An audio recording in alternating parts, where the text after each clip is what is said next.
And the people of Warringah and I stand in solidarity with those in the bush and regional Australia who are doing it tough, experiencing record drought and the threat of bushfires this coming season.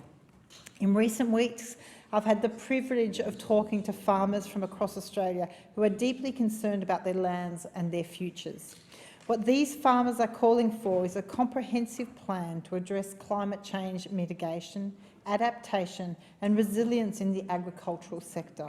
This plan must sit within a broader national climate strategy across all sectors. According to the National Climate Change Adaptation Research Facility, agriculture is the most exposed sector to a changing climate in Australia. Domestic agriculture accounts for 93% of Australia's food supply, $30 billion in exports, and the jobs and livelihoods for workers employed in Australia's 85,000 farm businesses. These statistics hide the human side. Many of these families are generational farmers. I have dairy farmers in my own family with deep connection to the land. These are small, tight-knit communities who all know each other, have shared weddings, triumphs and crop failures together.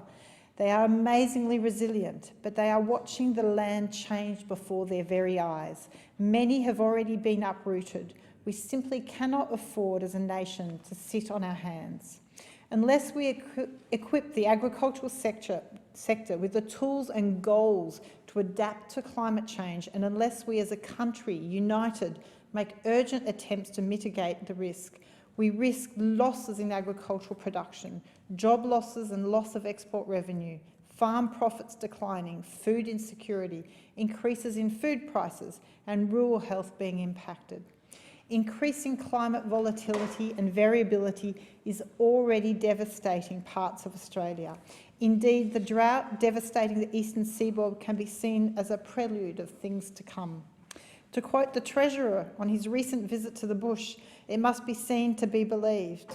Well, if we accept the science that we need to decarbonise and act, then this is only going to get worse. This is not a problem that is going away.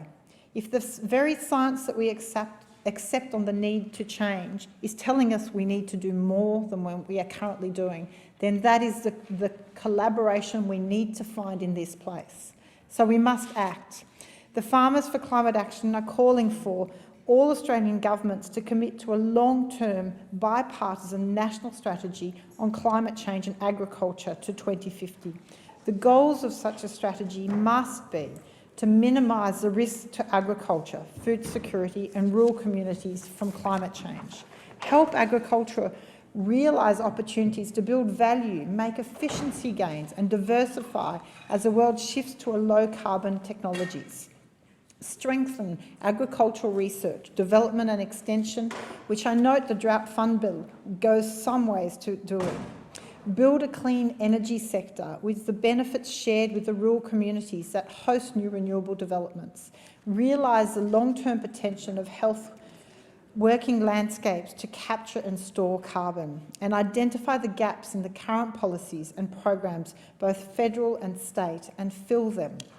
Many of these steps have already been taken by individual farmers. We have farmers like Charlie Prell, who I have had the pleasure to meet, who has 28 wind turbines on his land and is now benefiting from a diversified income stream. We also have Nick Charlian, who has adopted in land management practices that increase carbon sequestration and biodiversity, and as a result, while properties surrounding them are affected by a drought, they have managed to remain productive. But we must broaden these practices to the whole sector, and that can only come through a national commitment. We need more than just individual action. So I thank the member for Indi on her motion, and I hope that in this parliament we can find bipartisan solutions to climate change for our farmers and for our national prosperity. It is time for all MPs to stand up and be counted. To all government MPs, please push for a conscience vote on this motion. Make sure you support it, because words will not be enough.